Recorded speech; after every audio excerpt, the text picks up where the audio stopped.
Hey everyone, welcome to another episode of Mixed Bag coming to you live once again from the J Cave. I am joined, as always, by my good man Bill Murphy. What's going on, folks? So glad to have you back. By the way, everyone, just to remind everyone, we the best podcast. We the best podcast. We'd like to just start off by saying right off the bat, we are also, fair warning everyone, Aaron Judge, I'm just going to say this as clear as I can. Aaron Judge, we're in New York. We're big Yankees fans.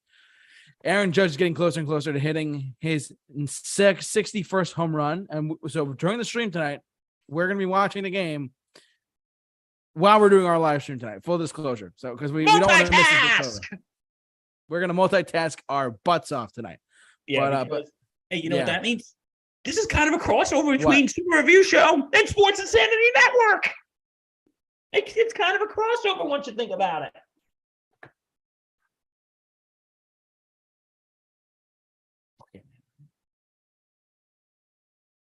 That's crazy. That's crazy. So we're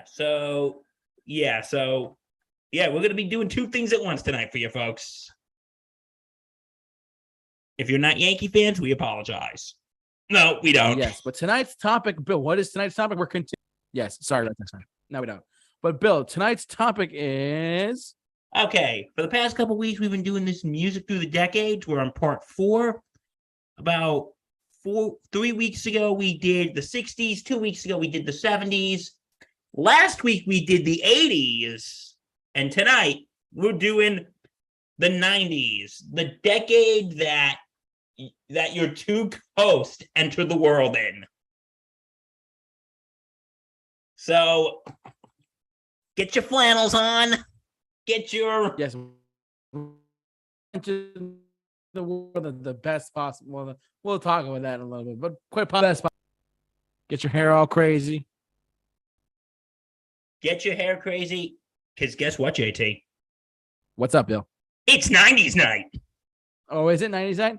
So it's funny to start off the 1990s. I feel like the best way to talk about the early days of the 1990s, like 1990, 1991, would be talking about the band that, whether you hate them or like them, they still change music to this day. We're going to be talking tonight, starting off tonight, we're talking about Nirvana. Okay, I have to say it. And Bill goes first. Go ahead. To say. Now, listen, if you've been watching this channel for a while and watching Mixed Bag, all our faithful viewers, we know who you are. We know who you are. We know who you are. Oh, yeah. You all know my opinion on Nirvana. I think they are one of the most, if not the most overrated band. I think they're just super overrated. But I will say this. Even though as much as I think they're overrated, I cannot deny that they changed music. Absolutely.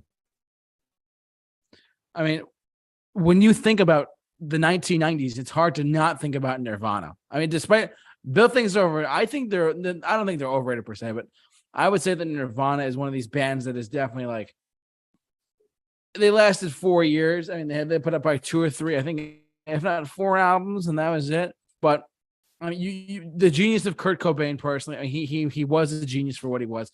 Dave Grohl has gone on to do great things with the Foo Fighters, and we'll talk about that next week. Yep, we hit the 2000s. We'll talk about that next week. Yes. But what do you got, Bill? No, continue. I'm sorry. You're good. So Nirvana, it's funny. Going into the 1990s, ladies and gentlemen, in terms of rock music, we're going to touch on other genres tonight too. But going into the 1990s with rock music, you actually start off with a lot of hair metal thriving in 1989 to 1990. A lot of hair metal acts, Warrant, Rat, Poison, all these bands were doing really well. And then what happened? The 90s came. And the 90s came. And grunge was launched. Go ahead. Because grunge Okay, here's what you got to know about. Okay, and before I begin, I'd like to give a shout out to my very good friend Vinny Levine, because he always says this. He hates Nirvana, he hates grunge, because grunge killed hair metal. It did. And you know what? First, I want to say, he is a good friend of mine, but you know what? I want to say this. Tastes change all the time in music history. They change. They do. Tastes change all the time, folks. They do. It's just the truth. I mean, it's almost like when people the record company was like, all right, well, let's this unknown band from Seattle, Washington, known as Nirvana. I mean, they went on to literally change music history, and like with one album with Nevermind. So it's almost unfathomable. It's you almost can't even process what was going through back then, And it's like this. You got to think about it this way. You got to think about it this way. Nirvana is, because with grunge in general, this is why grunge knocked off hair metal, because there's some historical context that needs to be known. Because in the late 80s, going into the early 90s, there was some instability. 1987 was actually the biggest stock market crash since the Great Depression. Yep. There was, which was famously called Black Monday. And then in the early 90s, the start of Operation Desert Storm, which really just led to a great angst of the generation that was coming up. Yeah. That just led to a great angst of the generation that was coming up. And that was in the 1990s. Like, I could be wrong on this. And if I'm wrong, I'll take the L. But this was actually the first generation that was projected to not have a better course of living to not have a better standard of living than their parents. Yep. So that among young people in those days kind of led to that angst and that anger. That kind of is put out in that music. And you kind of feel like the mainstream is screwing you over. And you know what? Like with Nirvana, I'm not just talking about hair metal. Like when Nevermind hit number one, who did it knock off? Yep, that's right. You can talk about it. It knocked off Dangerous by Michael Jackson. It took the number one spot on the Billboard 200 so quickly. Out of Michael Jackson, the king of pop. Who was, we talked about him last week when we talked about the 80s, but this, they talk, like I said last week about Michael Jackson. At that time, he was the biggest star on the face of the planet. And this, at the time, little known band from Seattle knocked him off the top of the charts. Yep. So that really shows you that grunge was getting in to the mainstream, which also I think eventually led to its downfall. But we'll talk more about that when we talk about other grunge bands, because we all know the big song that took everybody by storm from Nirvana. And what was that, my good man?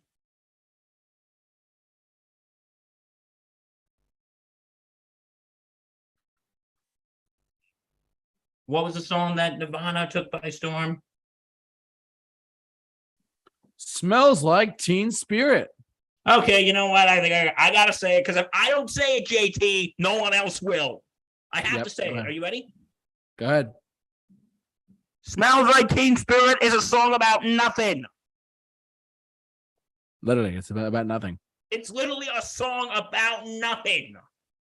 What does it mean? What is it about? I honestly have no idea. I mean, the lyrics, like, here we are now, entertain us. I mean, we could dig into the psychology of it, but that'd be like a whole episode of Mixed Bag, truthfully. So coming soon, psychology of Smells Like Teen Spirit. yeah, we'll do a one-shot video. But anyway, it's okay. I gotta admit, the opening riff is pretty cool though. Yeah, it sounds like there's a new wave of people like being anger and full of aggression and stuff like that. So they said there was a deodorant called Teen Spirit, but Kurt Cobain said that had nothing to do with the song.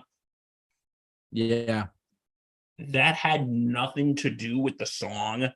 And do you think you'd really want a song like that to be in an ad for your commercial, for your product? No, not at all. It'd be like a happy product, we're all here, entertain us. Here we are now. So yeah, literally. Yeah, but like I said, Nirvana only lasted 4 years because unfortunately in April of 1994, Kurt Cobain committed suicide. Yep. And that was the end of Nirvana. And like I said, I'm not a huge Nirvana fan. I said they're one of the most overrated bands, but you cannot deny the influence they had on music. You can't. I mean, they are widely regarded as one of the top best-selling artists ever. I mean, never mind, so like millions and millions and millions of copies.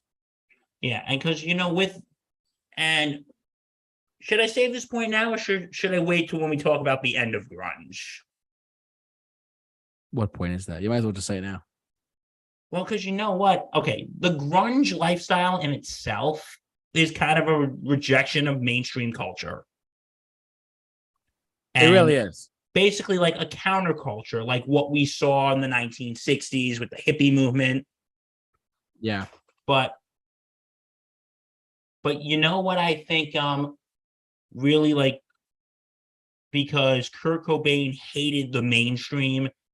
Like he hated Smells Like Teen Spirit. Yep. He hated it. Like that's why there is never a live recorded version of it. Yeah. That's why there is a never live recorded version of Smells Like Teen Spirit. Yeah. I mean, he hated he really hated how successful he was, despite having tons and tons and tons of success. Because I remember watching a documentary years ago, and he said like the thing he hated was, these are his words, not mine, yuppies driving around in BMWs listening to his music. Right, exactly. And I think at the end of the day, Nirvana and some of the other bands we're going to talk about, yeah, they became what they despised.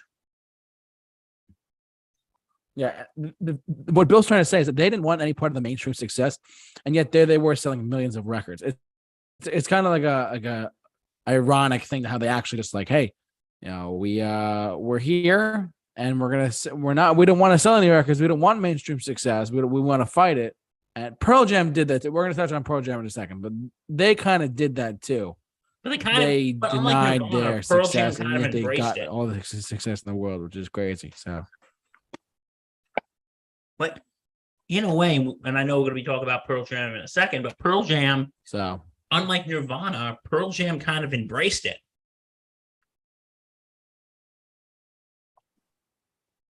They kind of embraced their mainstream success. JT, you there?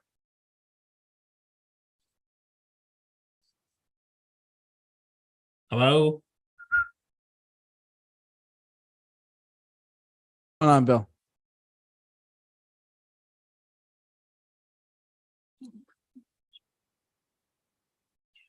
Hey, Bill. Hey. Yeah, so what I was saying is, you know, like Pearl Jam, unlike Nirvana, they kind of embraced their mainstream success, wouldn't you say? Yeah, I would say so. I would say so. Let's actually go into Pearl Jam for now. Nirvana we touched on before on our overrated musical artist discussion. But let's jump over to Pearl Jam for a second, right? Yeah, but you want to know something though, and this can kind of touch on both of them right now. Kurt Cobain did not like Eddie Vedder. No, Eddie Vedder has gone on record and said that Kurt Cobain did not like me. So because he said he thought Pearl Jam was fake grunge. Yeah. And he later apologized. But yeah, but you know what? Pearl Jam, unlike Nirvana, I think they kind of embraced their mainstream success. At one point or another, they actually did. It's funny. We're gonna get to another. I want to get to another band in a minute, in a little bit, that had tons of success in the 90s, but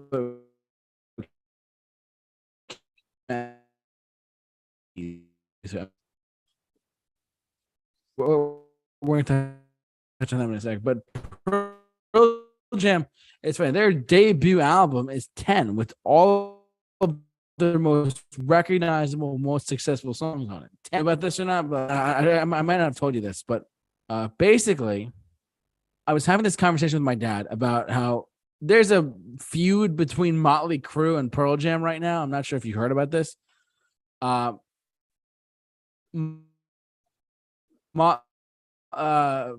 Eddie Vedder came out recently and said, "Hey, out of all," because they were huge after hair metal. You know what I mean? Yeah. So Eddie Vedder said that, hey, that whole Sunset Strip, girls, kicks like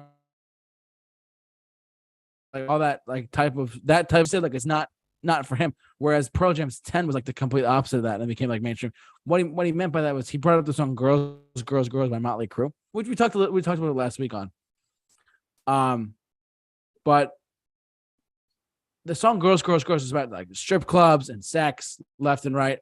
It's about that. That's what that song is about. It's about, like, if you listen to it, they literally, Motley Crue listed off like tons and tons and tons of strip clubs in the song and stuff like that. Whereas Eddie Vedder's and the lyric writing on 10 is some of the best lyric writing I've heard in general, because it's dark, deep, dark stuff. It's not the same style of writing where it's like, oh, flashy, glam, whatever. It's more serious lyric writing. Like in one of the songs, I think it's on Alive, or no, it's on Black. So I'm thinking on Pearl Jam's 10. Eddie Vedder finds out that his dad, it's not Alive, on the song Alive, he found out that his dad was not his biological dad. It's actually his stepfather. He found that out. I think it was in Alive. That's the meaning of that song. Whereas that's a completely different style from, Kickstart My Heart and Gross. What are you gonna say, Bill? Yeah, wait. Alive. That's like, oh, I'm still alive. That song. Yep. Yeah, that one. That one's about Eddie Vedder's father not being his real biological father. Yeah, or or the song, which is probably one of my favorite Pearl Jam songs, the song Jeremy. Jeremy's walking class today. That song. Yeah, you know what that's about, right? I love What is that? I love that song, but what is it about? It's about, I think it's about a kid who's gonna shoot up his class, or who shoots himself in front of his class. I don't remember that part personally, but I mean, I could be wrong. I haven't looked up the lyrics to Jeremy in a long time. Yeah, but anyway, but no, what you were saying, like the girls, it really shows you like the difference between between hair metal and grunge. Hair metal was it is nothing but a good time. Yep. And girls, it was just like, oh God, Vinny is going to kill me for saying this. He really is. With that, Bill. Hair metal is a big stinking hunk of 80s cheese. It's all about the party, really, if you think about it. I love 80s hair music, but it's just cheesy, fun music. Yeah, you don't go to it for like deep lyrical thoughts, Yeah, but But grunge, like I said, it's based on anger. It's based on angst. It's based on,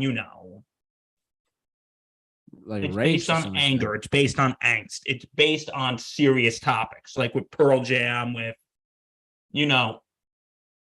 the song Alive, when he finds out that the man who he thought was his biological father is actually his stepfather, you got to admit that's, I don't want to say traumatic, but it's pretty earth shattering. Yeah, it is. It 100% is. And truthfully, going back to what I was trying to say before, but between like Motley Crue and Pearl Jam, like going at it. Honestly, my own personal opinion, if you would ask me, and hey, if you presented this article to me and say I'm more of a Pearl Jam fan personally, because I'm of like the opinion that Motley Crue is very much overrated. Personally, I mean, I like 3 songs by them, and that's about it. I'm not like the biggest Crue guy. I would say, and plus we could talk about this for a sec too. But I mean, basically, and then Nikki Sixx came out and said, "Oh well, Pearl Jam is boring. You don't have much intellect, in my opinion, if you're going to call a song about your stepfather being your biological father being your stepfather boring. That's a pretty serious topic. It's not boring personally, but that's my interpretation. I'm not a big Crew guy. Well, because like I said, JT, with that song, like real life hypothetical here, how would you react if you found out that your biological father, your biological mother was actually not your biological mother or father? I'd be angry, and I would probably make some music like Pearl Jam. And it's the thing is, it's like, because again, Motley Crue, they were in that, girls, just having a good time. And well, yeah, grunge was, listen, I may not be the biggest grunge fan, but, I would say of the grunge bands, I probably like Pearl Jam the most. Yeah, I agree. Like, I'm not a huge Pearl Jam fan. Like, if you invited me, JT, to see them in concert, I'd go. Okay. Good to know. Just saying. Oh, you're putting that. You're taking that note, aren't you? Next time they're in the Garden, we'll go. Bill and JT live at the Garden. Yeah, Super Review Show, Instagram, podcasting, Pearl Jam. What are you talking about? Eddie Vedder, come on. Yes, exactly. But anyway, yeah. But you know what? There is one thing that kind of makes me scratch my head about Mr. Vedder. What's that? He's good friends with Roger Waters. Oh, we might have to not have him on the podcast after all, because I mean, aside from like what we said about Pink Floyd in the past, Roger Waters is not a good person whatsoever. We both know that for sure. You know what they say? There's an old quote. It goes like this: "A man is judged by the company he keeps." But that is true. But anyway, getting back to the whole Motley Crue, like, it's just like, a grunge touch on those serious topics. It was coming out of those, because I was watching a thing on YouTube about how grunge killed hair metal. I want to say it was Bret Michaels or someone else who said, grunge just was so angry. And it was just like, I hate everything. I hate my parents. I hate the world. Yeah. And a lot of the songs on Pearl Jam's 10 amplify that kind of stuff. Yeah, but you know what my favorite Pearl Jam song is? You said Jeremy, right? Well, that's one of them, but you know what it is also? What? Can't find a better man. No way, that's my favorite too. JT, guess what that means? What does that mean? 1, 2, 3. We swiped right. Wild. It's been a little while since we swiped right, my guy. But Better Man by Pearl Jam. My God. Great song. Can't find a better man. So good. So good. Can't find a better man. Can you find a better man with Eddie Vedder? Eddie Vedder, by the way, I'm a big Eddie Vedder fan. I love him. I think he's a very talented guy, truthfully. So, and one more thing I want to touch on, as far as like the hair metal grunge debate. Personally, and this is just my own 2 cents. It's funny. John Bon Jovi was once asked something about how, like, when grunge came along and how it cannonballed so many hair metal bands to it catapulted so many of them like to it took like big hits and stuff like that. How they survived grunge as a band, Bon Jovi did. How they evolved into other things as well, which is I applaud John for doing 100% no matter what. But I will say this, John Bon Jovi said something very interesting. He said, if you can find this interview on YouTube, look it up. It's in the description link for one of our videos. I think it's called How Bon Jovi Survived Grunge. But he basically said, when grunge came along and it rewrote the system, it changed the rules and all this stuff, the best remained. And this is a big thing of tonight. Because think of all the grunge bands that got signed on the coattails of Nirvana and Pearl Jam, and they're no longer here. Soundgarden is no longer here. Nirvana is no longer here. The only really big band from that era that's still around today is Pearl Jam, which I applaud. I love Pearl Jam. But I will say, it's funny how they were talking about how the next Bon Jovi album after 1988's New Jersey was Keep the Faith, which was more of a socially conscious Bon Jovi, but not chasing grunge. He was not chasing the fads and the fashion. Motley Crue released an album that sounded like a grunge album. Kiss did the same thing. Def Leppard did the same thing too.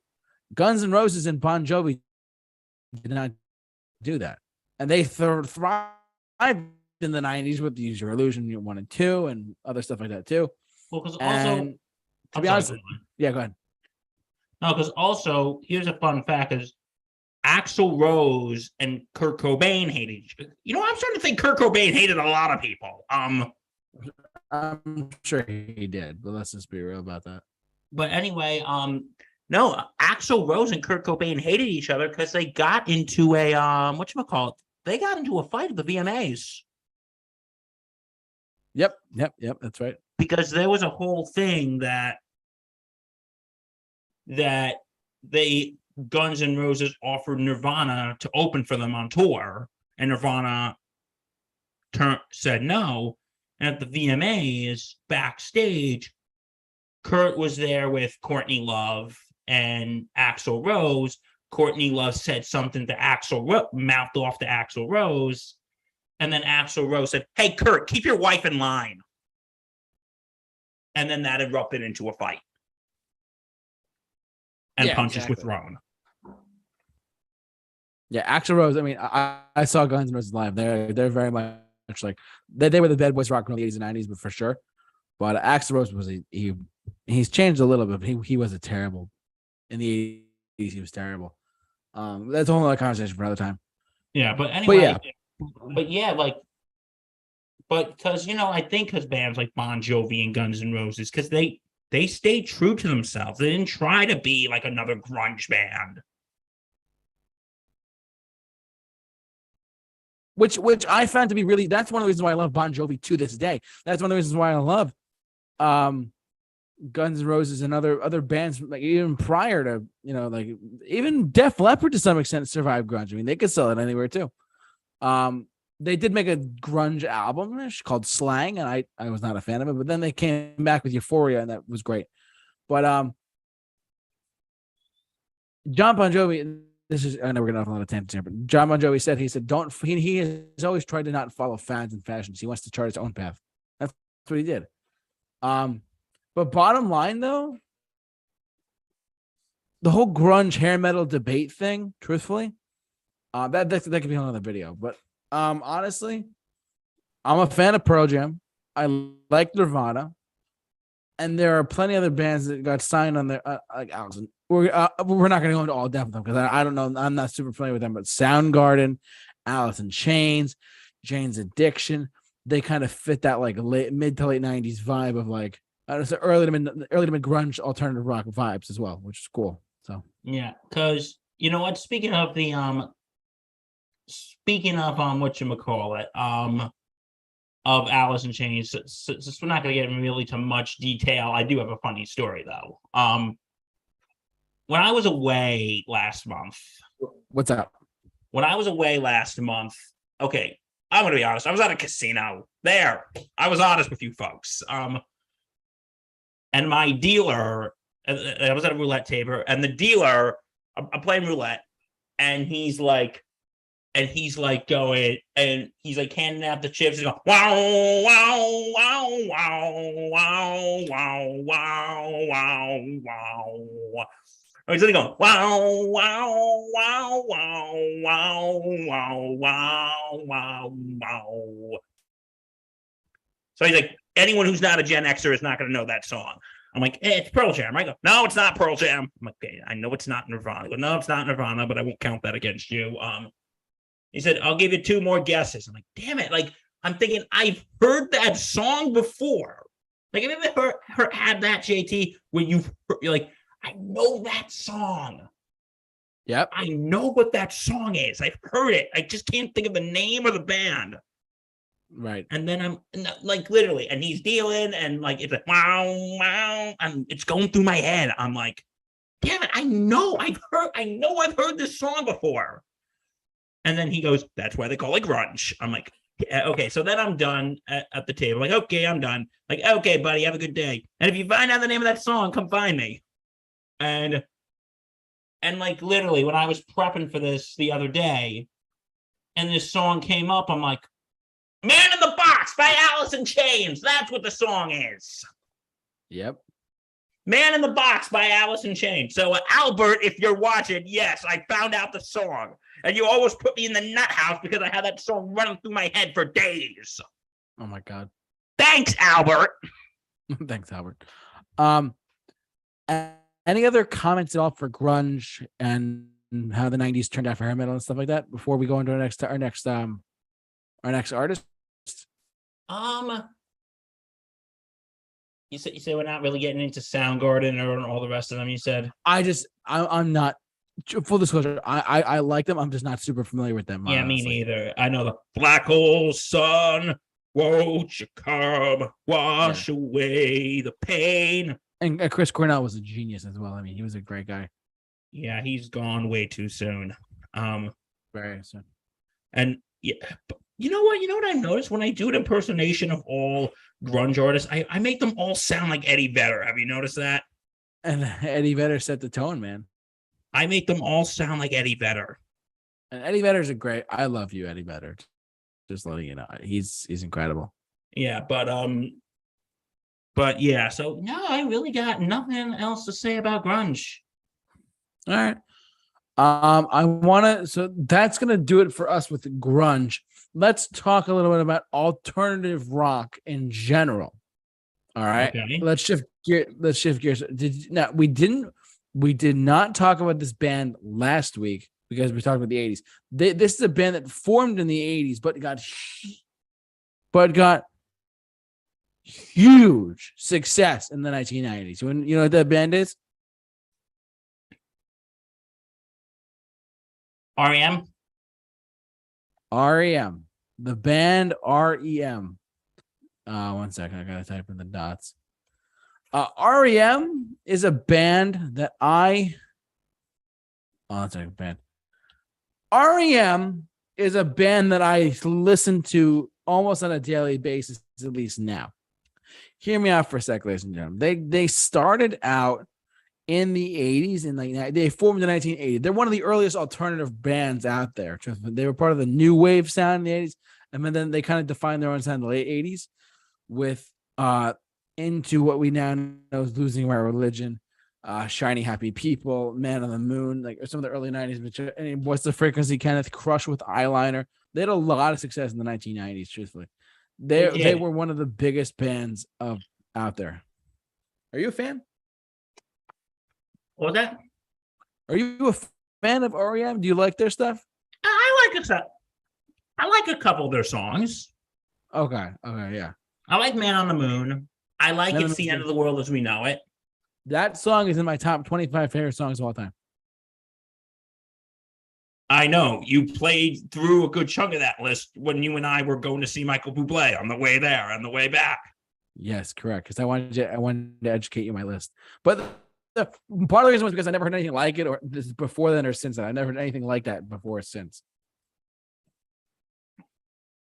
So Peter Buck's guitar playing is incredible too. No, I agree. I mean, Michael Stipe is a great vocalist. I actually almost met Michael Stipe at the Elton John show. Did I tell you about that? Yeah, and your aunt said, I don't know him. Don't talk to him. Yeah, my aunt who actually works for Elton John, she's like, don't talk to him. I don't know him at all. I said, okay, sure. But he was standing right behind me talking about the stock market. But I was like, all right, that's pretty cool. I would have just turned around and said real quick, hey, Mr. Stipe, I'm a big fan. Thank you. She would have killed me. I had to be a goody two shoes on that one. So you could have met Michael Stipe. Yeah. Hey, JT, it's me, Michael Stipe. I just want to say, don't worry about it. I understand. Not a lot of people know me. Thank you. And I just want to say, Bill's a great guy. He's awesome. And don't forget to listen to my new album, which probably doesn't exist. It probably doesn't exist. No, because I think I may have told you this story before. Not getting political, but a few years ago when Bernie Sanders was running for president, he was over at a local college. I didn't go, but Michael Stipe endorsed him and he was there campaigning for him. And my friends who went said, oh my God, I just wish he would get up and do a song or something. But no, he just spoke, and I want to say he introduced Bernie, but I could be wrong. But he said, I wish he would have played like It's the End of the World as We Know It or something like that. But now R.E.M. is, you know what it is? It's like the best way to describe their music is sort of black comedy. And what I mean by that is like their lyrics, like take It's the End of the World as We Know It. Yeah. Like it has a good upbeat melody, but the lyrics are kind of dark. It's just all it is just a list of people, like stuff that happened to them. You know what I mean? Yeah, but you know, saying it's the end of the world as we know it. Like it has that's the chorus. I mean, but if you look at the verses, if you look at the up, yeah. If you listen to the chorus, it's kind of dark, saying it's the end of the world as we know it. But guess what, JT? What? I feel fine. And that was like the official anthem of 2020. Yes, I feel fine too. That was like the official. It even reached Spotify's viral 50. What was that? It even reached Spotify's viral 50. Oh, in 2020? Yeah, in their top in 2020. Yep. Because you know why? Because everybody was thinking it was the end of the world. Yeah. As we know it. And I don't feel fine. But yeah. So start with an earthquake. So yeah. I will you know what losing my religion is actually about? They're so good. What? It's actually about a breakup. It has nothing to do with religion or theology. It actually has to do with a breakup. I said too much. What is it about, Bill? What was that? This is Ben. With Bill. What is it about? I said it's about a breakup. It's about a breakup? Yeah, it's about a breakup. Oh, I didn't realize that. Yeah, it's about a breakup. So there's an interesting fact to impress your friends at parties with. Yes. Yes. So bottom line, R.E.M., check them out if you haven't heard them. All right. So next one. Look, I want to talk about a band that had their major label debut in 1994. And Bill, do you have the time to listen to me whine? I do have the time to listen to you whine. About nothing and everything all at once? And you know who we should dedicate this to? We should dedicate this segment to Dr. Matt Hemsley, our biggest fan of because the he's Super actually Review a big Green Day fan. I am too. They're great. They're great in One of the concert. biggest bands out I there. heard you said it. Okay. Full disclosure, I enjoyed the performance, but my expectations were way too high. Do you have the time? Their songs went over great. Like every song was received well by me, but as far as like the great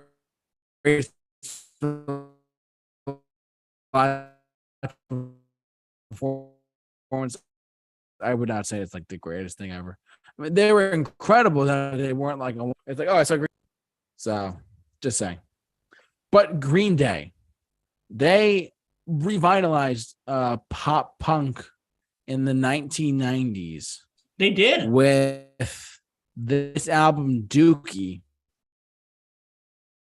Yeah, for a while, because pop punk was not really in existence for a long time, and then Dookie came out, and everyone's like, "Oh my god, what is this?" You know? Oh, absolutely. It's funny. I was up in Boston for that Aerosmith show, Bill, Mm-hmm.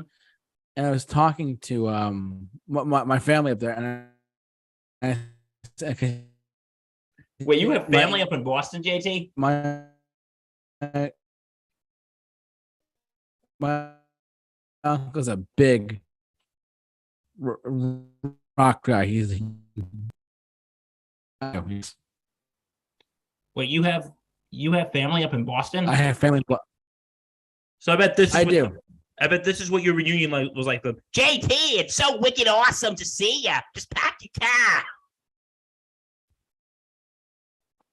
It was kind of like that, yes, but not entirely. So wicked awesome. Okay, it was pretty cool. God, the apology tour starts. I'd like to apologize to the people of the great state of Massachusetts. I am very sorry. But remember, they're going to the playoffs, and you're not. Thank you. Oof, take that, Red Sox. Fine, I apologize for that too. You're fine, Bill. But you look, know what? I think we should just move on before I'm banned from the state of Massachusetts. Oh God. All right, so Green Day's Dookie, though. I was listening to a classic rock radio station up there with my uncle, and he said, I said, why Green Day doing classic rock radio? He's like, oh, it's classic rock now. I said, excuse me? He said, it's been like what, 25, almost 30 years now. I would call Nirvana, Pearl Jam, Green Day classic rock. I said, huh. Actually, it is. It's been a long time. It has been a long time. But yeah, that's the big debate now. Rock now, classic rock has been so long since then. I would say they're getting close. That doesn't have to be so long. That is a very interesting point. Yeah, it's been like literally almost 2.5 decades, almost 3 decades since this album came out. And we're still listening to Basket Case, Longview, Welcome to Paradise, stuff like that. So that was actually the first Green Day song I actually listened to. Which one? Basket Case. Oh, really? Okay. I mean, it's arguably their best song. It's like their signature song of the 90s, personally, but that's me. Because my friend, I think I may have about been 8 or 9 or maybe 10. But yeah, my friend was like, hey, have you heard this band called Green Day? I'm like, no. And they say okay, guys, you got to know. When you're a kid, this is like a big thing. They say the F word. When you're that young, you think that's like the biggest thing ever. Like, they say the F word. And I'm like, yeah. And I'm like, yeah. I'm like, wow, that's cool. Because again, me being a kid, and if I said that around my parents at that age, I probably would be grounded for life.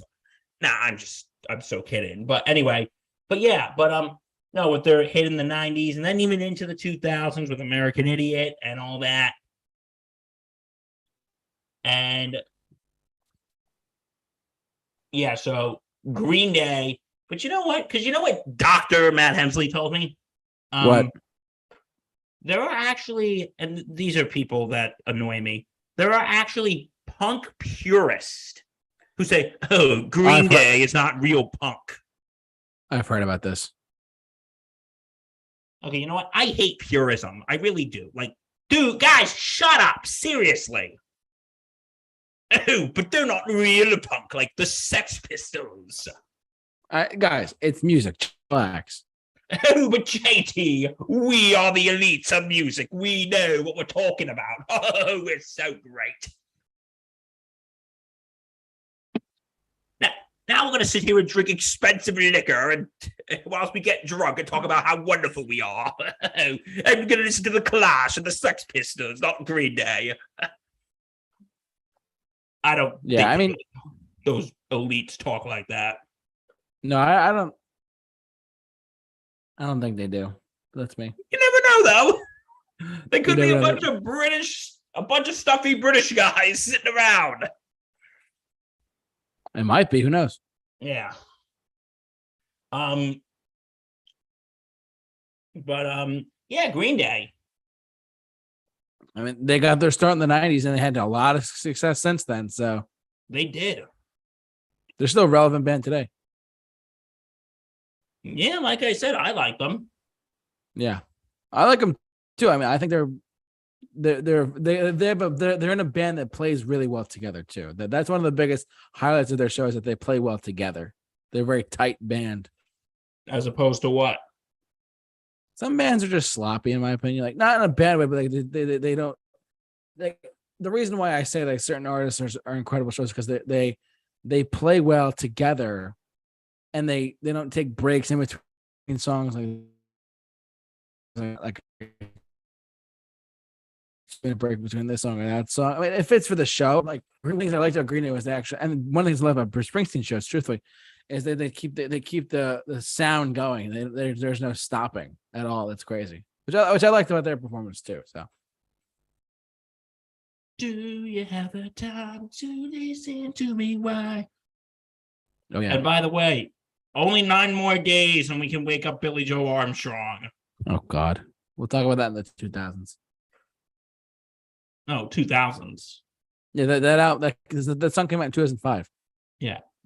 Which album was Good Riddance Time of Your Life on? That was Nimrod in 1997. And we've talked about that on Misinterpreted Song Lyrics. Yeah, we don't have to go into that, but that's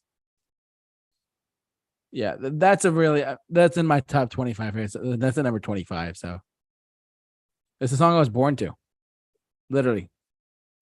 It was, what was it, number 1 on the day you entered the world? It was just playing on the radio on the way to the hospital. It's like, all right, cool. I'm associated with Green Day now. Hey, that's not a bad thing. No, not at all. There's worse bands to be associated with. Yeah, well, it's funny. The month September of 1998, which I was born October of 98. It's coming up. September of 1998 was Aerosmith. I Don't Want to Miss a Thing was the number 1 song in the world. Another band you were born with, basically. I was practically born an Aerosmith fan too, if you think about it. So, which is pretty funny. But bottom line, Green Day started out in the 90s. Still going. They are one of the world, just overall and from start to finish. So, that's really it as far as rock goes. Did you want to go into other genres at all, or what do you want to touch on? Other artists and stuff like that? What do you want to touch on? Yeah, didn't you say you wanted to talk about hip hop? Yeah, I'll touch on some of some artists that I like. So, bottom line, there are some 1990s artists. Especially if you've been listening to us or watching us for any period of time, we primarily talk about rock and roll, any extent. But I will say this: 90s hip hop is far superior and better than anything that came out from 2002 and up. As far as hip hop, I mean, with the exception of Eminem and Jay-Z, that's really it. My love of hip hop is the 80s and 90s. I'm not a fan of modern day club banging or EDM or hip hop from anything that was mainstream from like 2004 and up. As far as like dance music and hip hop goes and R&B, I'm not a fan of any of it. So let me preface by saying that. But Naughty by Nature is an incredible. They had, they play that song in the Yankees. Hey, oh, hey, oh. They are awesome. OP. I'm not gonna say it on there, but Naughty by Nature is one of those hip hop groups that just is incredible. They some of the best hip hop out there. It was kind of the start of gangster rap in a sense. I don't know if you ever knew about this, Bill. No, I did not know that. Naughty by Nature was the start of like the 80s was like fun rap, 90s was like gangster rap. It's like Naughty by Nature, Coolio, Vanilla Ice's Ice Ice Baby. Anyone? Dun dun dun dun dun dun dun. Dun, dun, dun, dun, dun. Stop it! Stop! Like boosters, ice, baby. Dun dun dun dun dun dun. Yeah, totally. Ice Ice Baby. Pressure. Yeah, it's just Under Pressure by Queen. Naughty by Nature is in there. I would say Tag Team. For those you know who Tag Team is, good for you. Tag Team back again. I'm not gonna start doing it, but it's like whoop, there it is. Whoop, there it is. That is from the 90s. Let's also talk. They were more the 80s, but we could Run DMC was pretty big still for a long time. Run DMC they were more the 80s, but they had some success in the early 90s as well, which was great. But they Led Zeppelinized hip hop. Truthfully, a lot of 90s artists influenced by them as well. I actually got to meet Darren McDaniels too. Yeah, he's a comic book artist now, right? Yeah, DMC himself is now a comic book artist, and he goes to Comic-Con of like the beat driven stuff, like the way that modern hip hop is, or like the trap beat crap that's out there. It's terrible stuff in my opinion. It's just talking mumble rap. It's not real rap in my opinion at all.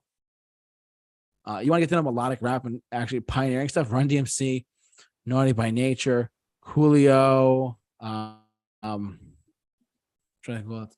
Tag Team. That era of hip hop is just that much better than anything out of today. Truthfully, even oh god, who was it? I know Coolio sung "Gangster's Paradise." You know that song? That song like yeah, I do. He sung "Gangster's Paradise." I'm trying to think. I gotta fact check myself. Hold on a sec. There is forgive me, everyone. I'm not like going into this conversation. I was like, I thought I could do it off the top of my head, but I have some here. One sec. Hold on. Who was it? It was the Beastie Boys had a lot of success in the 1990s. How could we forget them? Oh my god, House of Pain. Gonna go. Yeah. You ask your mom, please, but she still says no. No. That was like 88, 89. That was awesome. Criss Cross's Jump. It Takes Two by Rob Bass. Come on. Whoop, there it is by Tag Team. Now that we found love by heavy hip hop array, OPP, Gangsters Paradise. So much in the past 20 years. Bismarcky. You're just a friend. Oh, baby, you got what I need. You got what I need. Yes. That song is GOAT status. GOAT status. You hear me, all you Gen Z shitheads? Bismarck. You're Gen Z too. Sorry, was it Gen X? What are they called? Millennials? Hey, watch it, dude. I'm a millennial. What are the kids born from 2005 and up? I think that's Gen Z. All right, Gen Z, you guys suck. You have no idea what real hip hop is. I'm calling you all out right now. Bismarcky, Coolio, Vanilla Ice. This is real hip hop, ladies and gentlemen. This is real. Sorry, Patrick Mahoney, your Jizz World crap, your Juice World bullshit. Okay, Bismarcky, baby. Mahoney have to say. listen, full disclosure, modern hip hop outside of Eminem and Jay-Z, that's really like Kanye West, he's terrible. But and Juice WRLD, are you kidding me? The dude is dead. He's not a GOAT status person. He's dead. This marquee. You want to get to know really good hip hop? 90s hip hop is where it's at. 90s hip hop is where it's at, ladies and gentlemen. You have like even Tupac. Come on, man. And Biggie. Dude, you gotta be out of your mind to say that Juice WRLD is GOAT status. Biggie, can't you see? Don't you try to hypnotize me. Snoop Dogg, anyone? Snoop Dogg. Who let the dogs out? Who. We talked about that at one point too. We talked about a lot of stuff at one point. Yeah, we're never gonna run out of ideas. Because remember, we the best podcast. Well, look, old school hip hop is where it's at. We DJ Khalid, whatever your name is. They the best music. There are so much great old school hip hop like Tupac, Snoop Dogg. I mean, but yeah, like bottom line though, 90s hip hop is where it's at, ladies and gentlemen. This modern mumble crap that you hear on TikTok nowadays, it's all garbage. It is all the worst music out there today. You want to talk about true hip hop? Tag Team, Vanilla Ice, Tupac, Snoop Dogg. You want to talk about the best hip hop? Biggie. You want to talk about like NWA? Oh my God. How can we forget that? NWA. I'm not going to say what they're called, but because they were one of the most pioneering groups out there. Dr. Dre came out of there. Come on. Ice Cube came out of them. NWA. And hold on one sec, Bill. NWA. I'm not going to say what they're called because if you can put two and two together, they are pretty much what they are. So NWA, ladies and gentlemen, is the most aggressive gangster rap groups out there. If you play any of their songs, you are Straight Outta Compton is a phenomenal album. Straight Outta Compton is incredible, and it was a pioneering album. It took hip hop to the next level. I don't know if you knew about that, but Ice-T and Dr. Dre and all them, this group NWA were unreal. They were incredible, and their music it's very political, it's very direct, it's very derogatory, and it's very against like certain groups and stuff like that. But at the time, it was very factual stuff. So that's bottom line. There was a but song. NWA, Bill, dude, go ahead, Bill. There was a song by NWA. It's called "The Police." Yep. That was a big song back then. Yep. And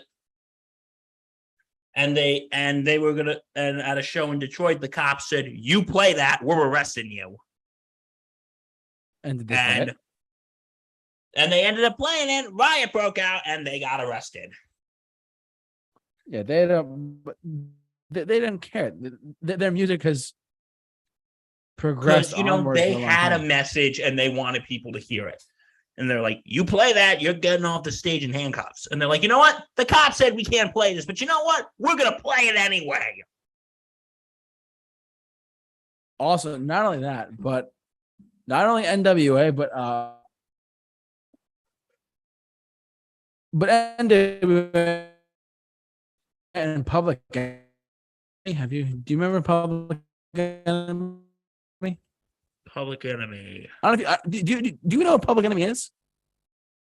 I've heard of them, but it takes a nation. It takes a nation of millions to hold us back. They are. You want to talk about politicized rap and bringing a message to the mainstream and how aggressive and how violent lyrics can be. Public Enemy is the king of that. The king of that. In fact, Chuck D of Public Enemy, who's another phenomenal artist, Chuck D and Public Enemy, they were pioneers of the genre. Juice WRLD ain't got nothing on that. Juice WRLD's like a speck compared to this guy. and like people like Jay-Z look up to Chuck D as far as hip hop goes. Public Enemy, for those you don't know, this album called "It Takes a Nation of Millions to Hold Us Back."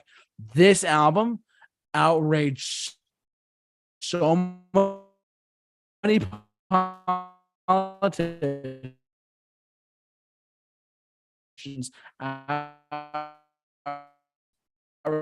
so many parents because of the. I'm gonna say this on there because I don't really care. But U2 X Radio, I mentioned this before. They play Public Enemy a lot. They play like Fight the Power and stuff like that. Bono and U2 as a band has always been has their eye on like how what things should be like in their eyes. They had Public Enemy as their opening act for the Zoo TV tour in 1993. U2 had a rap group known as Public Enemy as their opening act on that tour, on the October Baby Zoo TV tour. You want to talk about a badass move? U2 did that. It's just the truth. They brought what, Public Enemy on their tour, you said? Public Enemy was the opening act for U2 in the 1990s.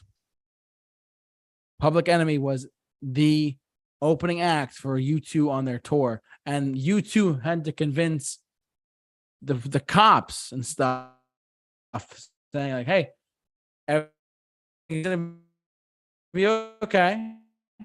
It's just an act." Like I hate to say this, but the police felt threatened, having like in certain cities and stuff like that. U2 was touring stadiums, like so they go to Florida, right, or they go to Texas or whatever. They go to California. They go to New York. All of the cops on the security guards and stuff like that, they were on duty. All had to be warned. Just want to let you know, Public Enemy is going to be our opening act, and we want to let you know about this ahead of time. That's you want to, so people are like, oh, U2 sucks. Well, U2 is one of the most badass. They're one of the most badass bands on the planet because they didn't move like that. That's incredible what they did. Bono told the story about how they had to warn the people ahead of time. Hey, Public Enemy is opening up for us. We need to make sure that everyone's okay, and we do reassure everyone of the promotion people, the press, what was going on about how Public Enemy was the opening act. That's a little fun story for you. But Bono said one of the 60 songs that changed his life was Public Enemy's "Fight the Power." Really, that was one of the that changed his life. One of the 60 songs that changed Bono's life is Public Enemy's "Fight the Power." He said it's a monster track. It dominates the air. And you could think the song sucks. Our majority are people who don't understand the message of a song. The message of the song is incredibly powerful. It's very politicized, but it's very, very powerful. It's about fighting the power. I'm not going to get political, but it's fight the power. A very powerful song. Fight the Power by Public Enemy. Well, because if you look into yeah, go ahead. A lot of these groups are from like the California type era, and you gotta understand.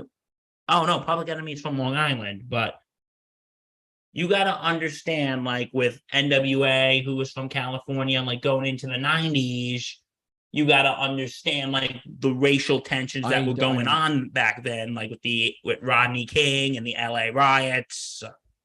Oh yeah, no, of course. And the racial tensions that were going on, you have to listen to this type of music in historical context. Oh yeah, if you put it into historical context, it makes more sense. It's more than just a song from the 80s or 90s.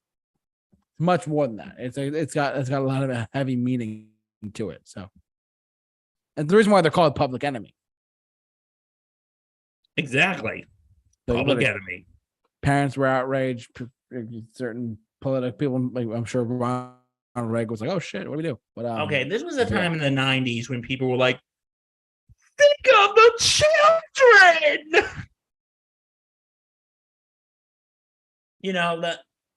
That lady from The Simpsons who always go, "What's up with children?" Like that happened a lot in the 90s. Yeah, literally. But JT, we have to think of the children. You're funny. Okay. Now, all right. Like, I actually do have a group. Can we go back to rock for 1 second, if you don't mind? Yeah.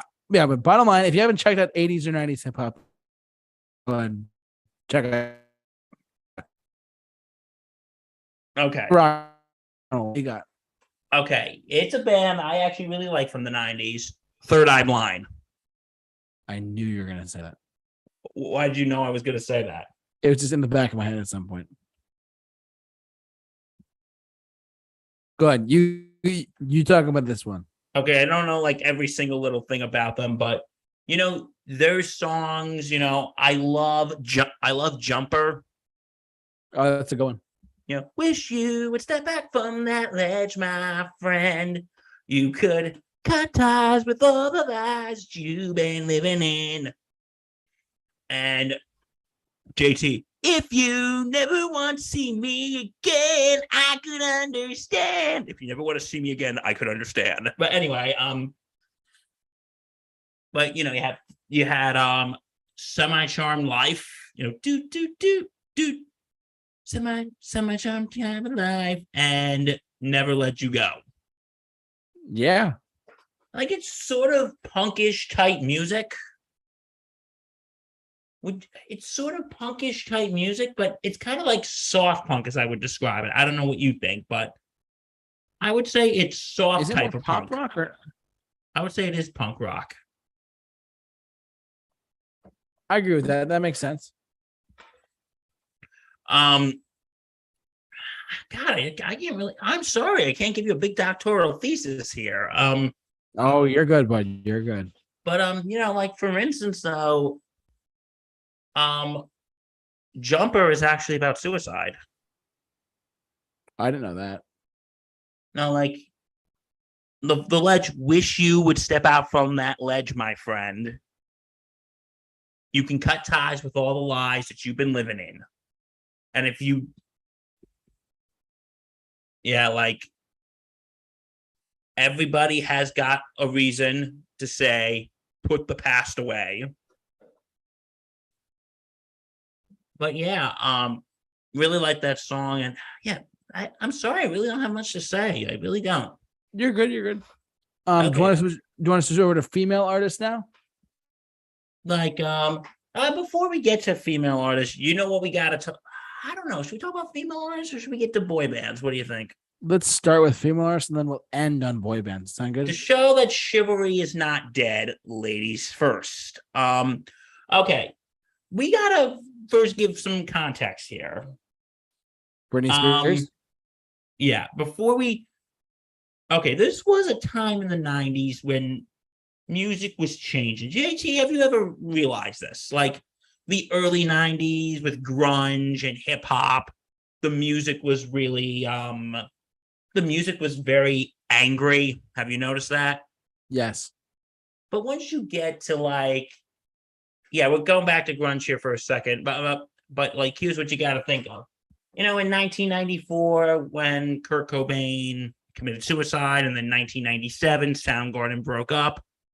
Have you noticed like the second half of the 90s music kind of went to like this bubblegum pop, sort of more happy sound? Yeah, it really did.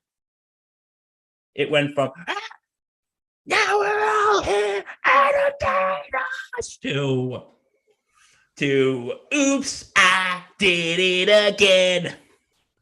Yeah, okay, I feel like that was also what was that? I feel like that's like a music industry move as well. Grunge died and bubblegum pop music was in, and boy bands took over. But we'll get to boy bands in a second. But anyway, Britney Spears. Okay, last year she got out of her conservatorship from her father, but yeah, Britney Spears was in the 90s. Britney Spears was like huge. Like Taylor Swift today. That's a really good way to put it. Britney Spears was basically the Taylor Swift of the 90s. Yeah. Like her music was everywhere along with that other group we're going to be talking about soon. But anyway, Britney Spears was, Oops, I Did It Again. Toxic. And my favorite song, Hit Me Baby One More Time. Oh my god. What's wrong, JT? We're bringing JT's like at the point like, oh shit, we got to talk about this. Sort of. Are you really at that point, JT? Not really, but a little. Like, But oh my god, we got to talk about Pearl Jam and Nirvana and NWA. Now we got to talk about Britney Spears and the Backstreet Boys. What this world's coming to. But yeah, no, she was it's the all right. queen of pop back then. Basically, she was like, I would say people like Britney Spears and Christina Aguilera were basically the female pop stars. Like they basically picked up where Madonna left off. Yeah, exactly. Not that I'm saying she was as big as Madonna, but she picked up where Madonna left off. Would you say that's a pretty safe bet? I would say so, yeah. So, yeah, Britney Spears. Do you have anything to say about Britney Spears, or? I've never been really a fan of hers, but I acknowledge that she was very big back then. It is guilty pleasure stuff. A lot of it is, yeah. It is guilty pleasure stuff. 90s pop. A lot of 90s pop is, yeah. Yeah, next one, Christina Aguilera.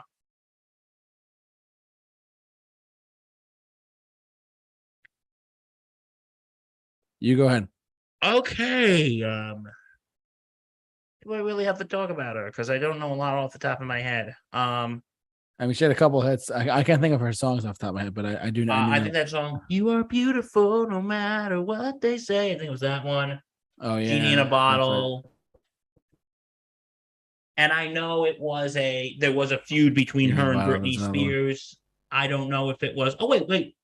Going back to Britney Spears for a second. She recently has a hit with Sir Elton John.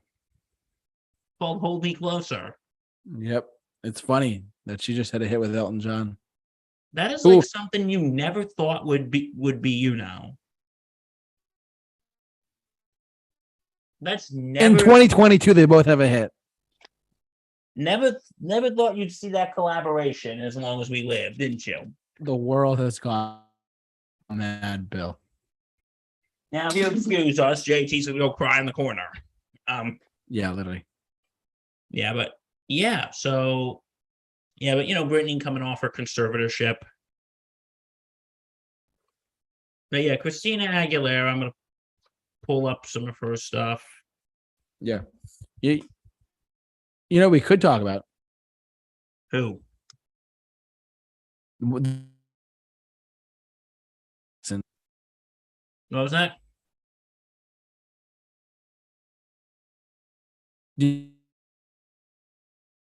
Janet Jackson? Do you know any other Janet Jackson or no?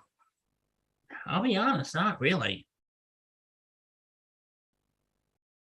We can acknowledge her greatness though in the 90s. She was huge. She was huge in the 90s. Huge. Her brother had the 80s. I don't know much about her. Yeah, which is kind of funny how they both had like the different decades. Yeah, like she Oh, I'm just trying to find something here. Okay, discography For Janet Jackson. Yeah. I'm just not. I wanted to bring up. I wasn't sure if you had anything to talk about her, but she had a couple #1 albums. All right. Couple #2s and 2 #1s. Now let's get to singles discography. Like she. Okay. 80s, she had #4. Okay, we're talking about the 90s. She had a couple #1 hits in the 90s. Escapade, Black Cat, Love Will Never Do Without You. Oh, yep. That's the way love goes. Again. Together again. So she had a couple number one hits in the 90s. Yeah, I mean, she had success, don't get me wrong. Yeah, she did. Like I said, her brother had the 80s, she had the 90s. Which is crazy how that actually worked out for her. And of course, I know this was a 2000s incident, but this famous incident.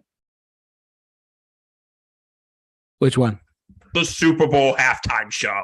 We don't have to talk about that. We'll talk about it next week. We'll talk about that next week. Because it's in the 2000s. We'll talk about that next week. I'm kind of scared, not going to lie. Actually, no, we'll talk about it now. Just to scare JT even more. Okay. I think you were really young when this happened. I probably was. Yeah, because you're my brother's age, and he was like, I don't know, 4 or 5 when this happened. Janet Jackson was playing the halftime show, and because this was actually a rain check, she was actually supposed to play the Super Bowl after 9/11, but because of security concerns, she said, I don't want to go out there. So they had U2 replace her. But then 2 years later, she got her rain check back. Right. So anyway, she came on, and we're going to be talking about more him in a few. But she came on, and her and Justin Timberlake were singing the song Rock Your Body.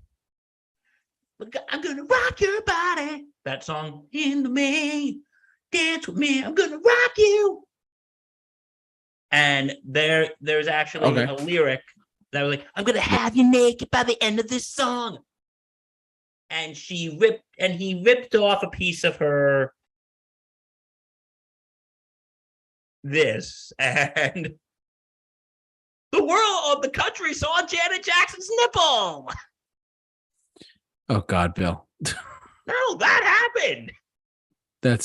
Oh my God. All right, well. I'm going to have you naked by the end of this song. And he ripped off a piece of her cleavage, and she's like, oh God. And I remember my mom's like, put her hand over my eyes, like, And my parents like, what just happened? The start of the terrible halftime shows. And then the wardrobe malfunction, JT, the wardrobe malfunction. Oh, good God.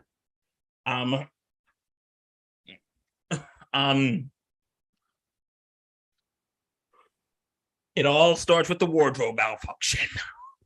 Yep. It all starts with the wardrobe malfunction. And then and people were complaining like no tomorrow. I'm sure that was in the 2000s. We're talking about the 90s. I just wanted to talk about that CJT squirm. I'm squirming over here. I'm squirming. Okay, so anywho, we're gonna rock you. Now I got that song stuck in my head. Okay. But I was talking about Christina Aguilera, and then we talk about Janet Jackson. Yeah, we're having we're kind of all over the place right now, folks. All right. Okay, but anyway, Christina Aguilera, she did have a few. Okay, she did have a few.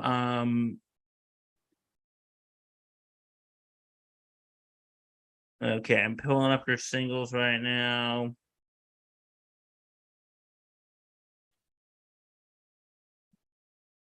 Genie in a Bottle. I knew that. Number 1, What a Girl Wants. What a girl wants. What a girl needs. That song. Yep. Come on over, baby. Oh God, I forgot she did that song. She did a lot. She was big star in the 90s. Yeah, she was, and she had a feud with Britney Spears. I don't know if it was professional, if it was personal.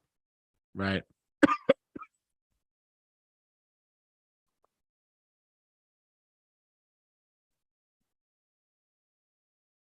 So, the great female artist of the 90s. And now we got to move on to, and we are going to close with the big fad of the mid to late 90s. Boy bands. And we'll talk about those two big ones in a second, but There's one band. Okay, they actually started in the 80s. New Kids on the Block. They did this during the 80s. What was that?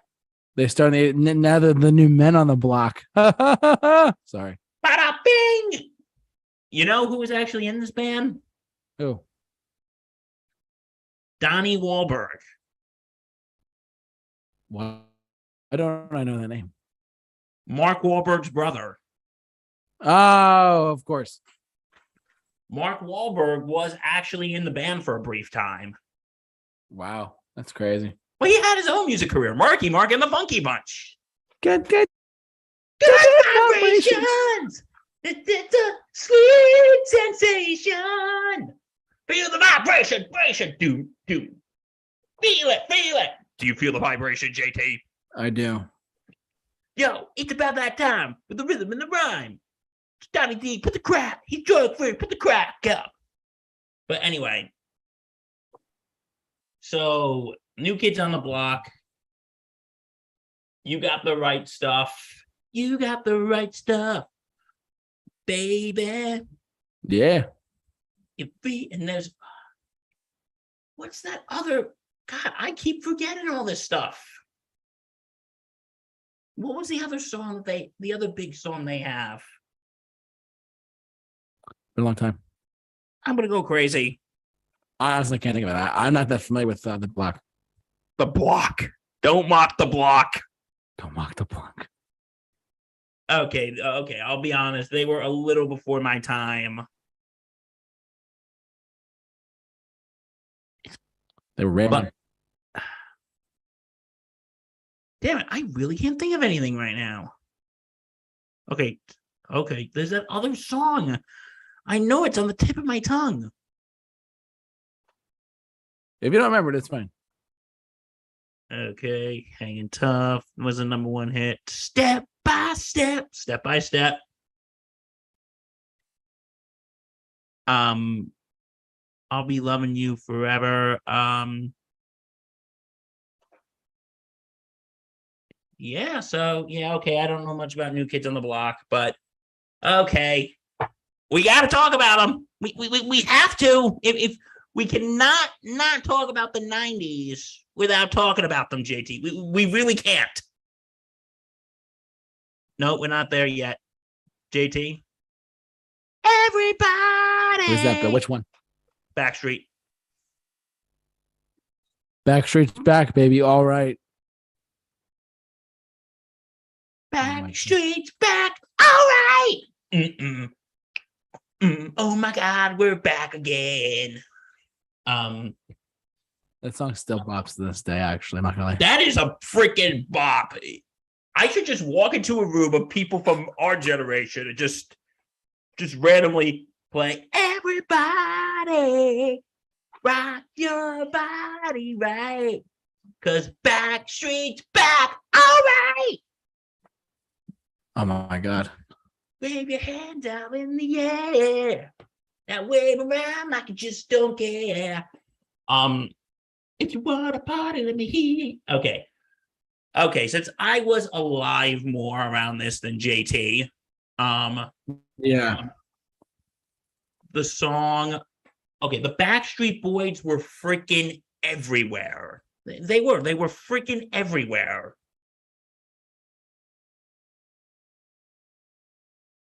Like a lot. Now, you could not go to a radio station without listening to "You Are My Fire," the one desire, believe in I said, I want it that way. Tell me why. Ain't nothing but a heartache. That song was freaking everywhere. They're gonna sue us. What was that? Yeah. Because I'm older than you, but that song still freaking, is. That song was everywhere. But yeah, yeah, that the song that made the girls scream. It's like, okay, the boy bands. And JT, we talked about this before, like when we talked about the 60s, when we talked about groups like the Temptations and the Beatles. Yeah. Once you think about it, specifically, certainly the Beatles, they were sort of the first, they were sort of the original boy bands. Absolutely. They were sort of the original boy bands. They really were.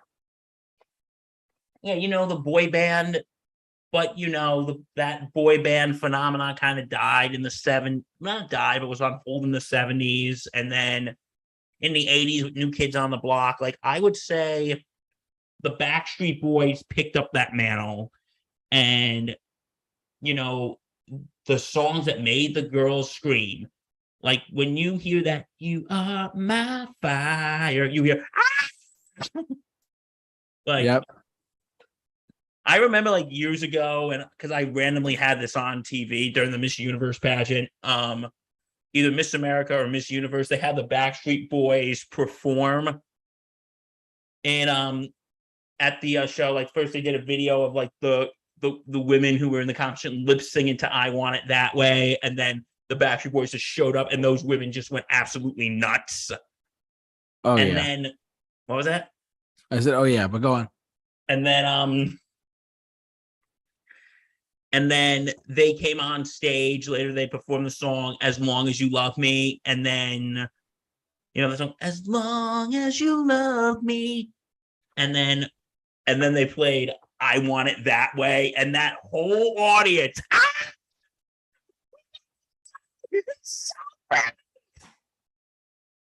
Don't get me wrong. I really like "I Want It That Way," but I gotta admit, I think it's slightly overplayed. A little bit. I like it. Don't get me wrong. I really like it. Yeah. My favorite Backstreet Boys song, and this was actually, I think, their first #1 hit, but not a lot of people talk about it. It's a song called "Quit Playing Games with My Heart." It's a good one. Quit playing games with my heart. But this band really, like I said, they really made their stamp on the 90s. They really made their stamp on the 1990s. Yeah. Like, they were freaking everywhere. They really were. You could not escape them. No matter how much you wanted to, you couldn't escape them. Yep. You really could not escape them. They were everywhere. Everywhere. And now time to talk about their competitors. NSYNC. Here we go. Go ahead, Bill. Okay. I'll be honest, like growing up, I think I was more of an NSYNC guy than I was a Backstreet guy. To me, I don't know now. I kind of think like the Backstreet Boys probably had more hits. I would say so. But I really do like NSYNC. It's gonna be May. I really love the song "Pop." Oh, yep. If you ever wonder why this music makes you high, I wonder if people were smoking pot when they heard that song. If you ever wonder why this music gets you high, I'm like thinking, JT, do you think people smoke pot when they listen to that song? Probably. Is it the music or the pot that's making you high? Definitely not the music. Maybe it's both. Maybe it's both. Remember, kids, don't do drugs. Don't do drugs, kids. Unless you live in certain states, then I'm just kidding. I don't encourage it. But anyway.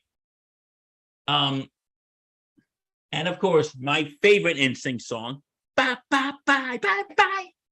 Like, I was at the Yankee game a couple weeks ago.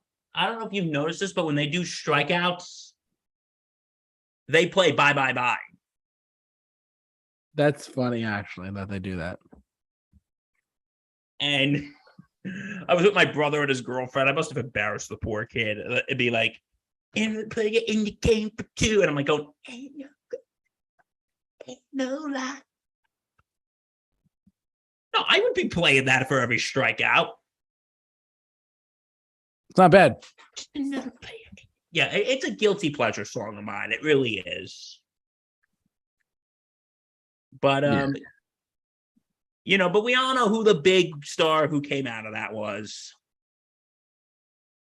Which was Justin Timberlake. Oh, of course, it's me. It's you, JT. It's you. Yes, I am the biggest success story from NSYNC. 100%. Yeah, well, I don't know if the other guys really. I think Lance Bass, he hosts like a satellite radio show now. All right. And I don't know what happened to Joey Fatone guest starred on Hannah Montana. I guess that's something. Yeah, it's something. It's not. And I know Lance Bass, getting back to him, was on Dancing with the Stars. Yep. So I guess I was in NSYNC. Are you? No, I'm not that guy. Crap. But yeah, I think Justin Timberlake was really the only one who made it big. Once you think about out of all of them, yeah. Like I'm sure they're not. I'm sure the rest of them are doing very well for themselves, but I'm sure they are, yeah. But Timberlake had the big solo career.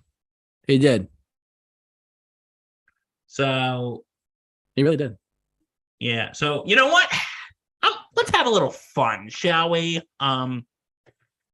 We have to bring in our good friends on this one. Guess who the good friends are? Our good friends in the chat board. Chat board. We have a very important question to ask you. Yes. Backstreet Boys or NSYNC? Oh boy. Oh boy. And if you're not watching us live, jump down to the comment section below or tweet us and follow us on Instagram at the Super Review Show and give us your answer there. And you know what? And for those who like rock more, we'll give you another question. Pearl Jam or Nirvana? Pearl Jam. Okay, but Backstreet Boys are NSYNC. We will give you 1 minute starting. Hold on. Uno momento, por favor. We will give you 1 minute starting now. I really have nothing to say. I'm not really a big fan of a boy band. Okay, everyone's entitled to their own opinion. You are entitled to your own opinion, JT. That's fine. But yeah, I try. But yeah, so anything else in the 90s? Or do you think we touched on everything? We touched on. We got one more we could talk about really quick. All right, let's hear it. And this will be the last one of the night, but we missed it when we started talking alternative rock, but the Red Hot Chili Peppers. Oh, shite. I forgot. It's all right. Good thing I just remembered. So hear me out for a second. We'll go on this one for a second, then we'll end it for the night. The Red Hot Chili Peppers are honestly, in my humble opinion, an incredible band. I did just see them on their tour this year in 2022. I saw them at the MetLife Stadium stop because it was the closest stop to me. And they were awesome live. One of the best shows I've seen. Truthfully, they were in my top like 5 or 6. Maybe no, top 5 or 6 shows.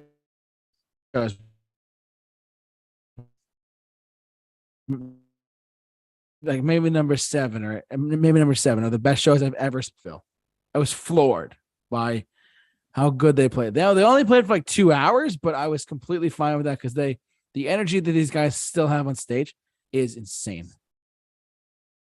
And Anthony Kiedis, Flea,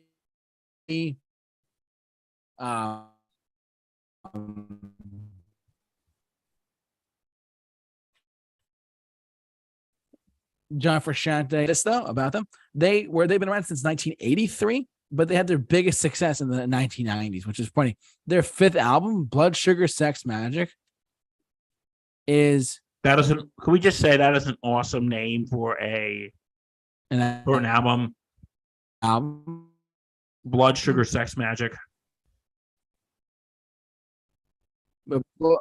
It's I love them, Brad. I genuinely speaking, This album is just badass. It's funk rock, but it's also alternative rock. It's also other stuff as well. This album from start to finish is awesome. I love this record. Truly, it's their best record in 1991. Best record they ever made. Blood Sugar Sex Magic. You want to keep going in their career. They actually hit a low point in the mid 90s. They released an album called One Hot Minute. One Hot Minute was not that successful for them. But then in the midst of all boy band stuff, Bill, how can we forget Californication? Californication.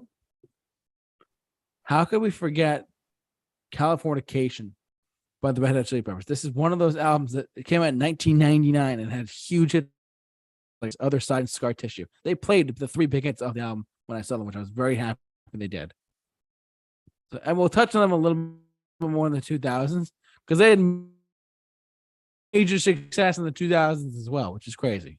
Like for a band that was that old at the time, they were still incredible. Putting out great content stuff. That was 2006. Oh shoot! Well, we'll talk about that next week, I guess. We'll bring them up briefly next week because I'm trying to bring up them now. But bottom line, Red Hot Chili Peppers, guys. If you're not a fan, if you're not, get on board the Pepper train. I agree. I like the Chili Peppers.